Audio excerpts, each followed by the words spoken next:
Hey friend, what are you doing? This uncle is doing gas cutting work. Yes, but without any safety.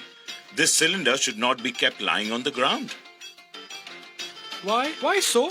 If the spark coming from the gas cutting falls on the cylinder, then there may be a very big explosion.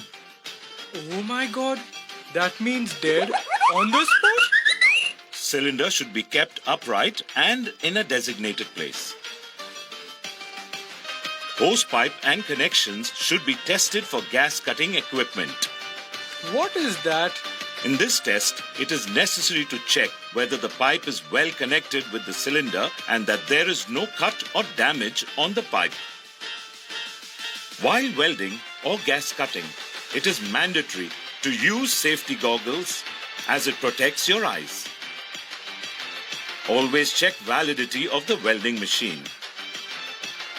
If validity is over, there is possibility of an accident. Taking earthing point from the proper place is also important. In hot work, what other safety measures are there?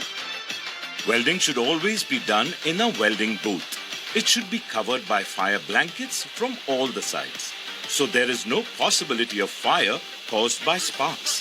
One welding machine should be used for only one welding work at a time.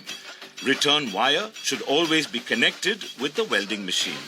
In gas cutting, flashback arrestor must be fitted between welding torch and cylinder.